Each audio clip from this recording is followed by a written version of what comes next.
जल्दी प्रेग्नेंट ना होने के कारण क्या कारण हो सकते हैं? काफ़ी कुछ लोग सोचते हैं ना कि हमारी एज हो गई लेकिन हमें बच्चा कंसीव ना हो रहा है, या फिर शादी के कुछ तुरंत बाद ही सोचने लग जाते हैं कि यार हमें बच्चा कंसीव हो जाए।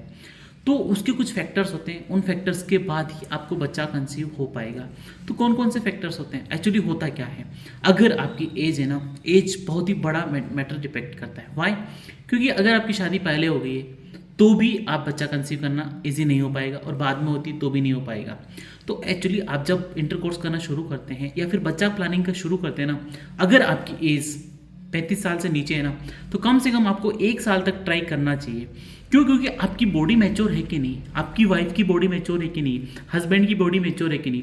क्यों? होता क्या है, बॉडी को भी तो मैच्योर होना पड़ता है, आपकी जो ऑर्गन्स, इंटरनल ऑर्गन्स है, उनको भी तो डेवलप होना पड़ता है, और उनकी जो इंटरनल, जो बच्चा कंसीव होने के लिए जो ज़रूरत होती है आपकी बॉडी के अंदर, वो फीलिंग्स आना बहुत ही ज़रूरी थी। क्या आपने सोचा और बच्चा कंसीव हो जाएगा? नहीं यार, बॉडी को भी तो कंसीव होने के लिए, रेडी होने के लिए होना होगा ना, तभी तो कंसीव हो पाएगा। तो फर्स्ट फैक्टर, एज फैक्टर बहुत ही ज़्यादा।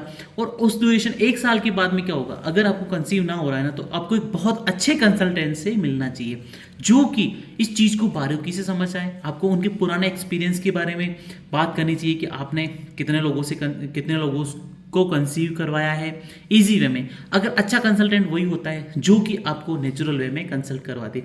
और अगर आपकी उम्र 35 साल से ज़्यादा है तो आपको है ना, कम से कम 6 से 8 महीने नेचुरल वे में बच्चा कंसीव करने के लिए ट्राई करना चाहिए। उससे क्या होगा कि आपकी बॉडी मैच्योरिटी एज में जाएगी ना, मैच्योरिटी जितनी ज़्यादा आएगी उतना आपको इजी वे में बच्चा कंसीव हो जाएगा, आपको ज़्यादा कुछ सोचने की भी ज़रूरत नहीं पड़ेगी।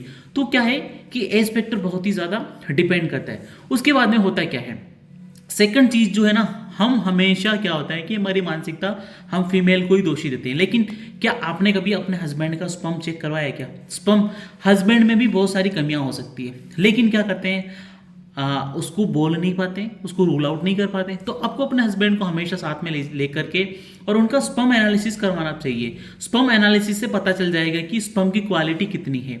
क्या होता है कि बचपन की कुछ गलतियों की वजह से उसमें स्पर्म क्वालिटी डिक्रीज हो जाती है, और वो फिर बार बार है ना, महिला को ही दोषी ठहराते हैं कि यार इसको बच्चा कंसीव नहीं हो रहा है। तो हस्बैंड की स्पर्म क्वालिटी भी बहुत ज़्यादा मैटर करती है। उसके बाद में सेकंड जो चीज़ आती है वो बहुत ही इंपॉर्टेंट है, फेलोपियन ट्यूब्स। ट्यूब्स क्या करती है, आपके बेबी को कंसीव होने के लिए हस्बैंड जब इंटरकोर्स करते हैं तो हस्बैंड का 7 दिन तक स्पर्म उसमें सुरक्षित रह जाता है।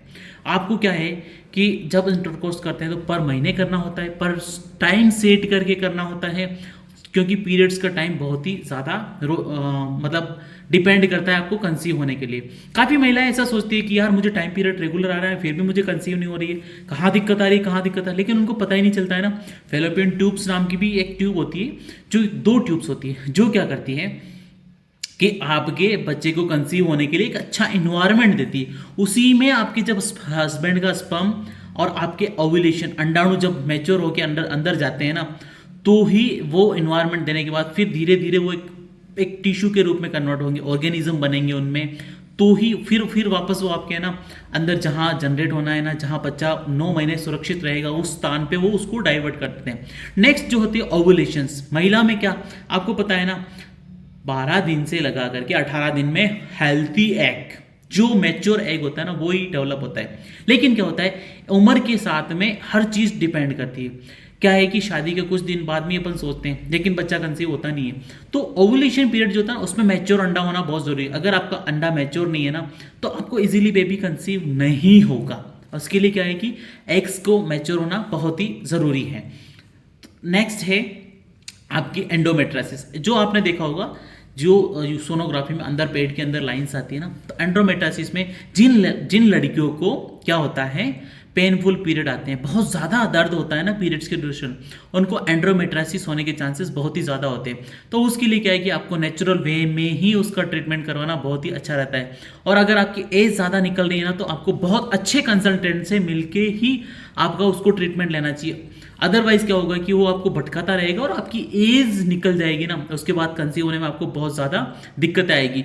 और कुछ ज़्यादा आप जानना चाहते हैं तो प्लीज़ आप कमेंट करिए, और वीडियो अच्छा लगा तो प्लीज़ चैनल को सब्सक्राइब करिए। थैंक यू सो मच, मिलते हैं नए वीडियो में।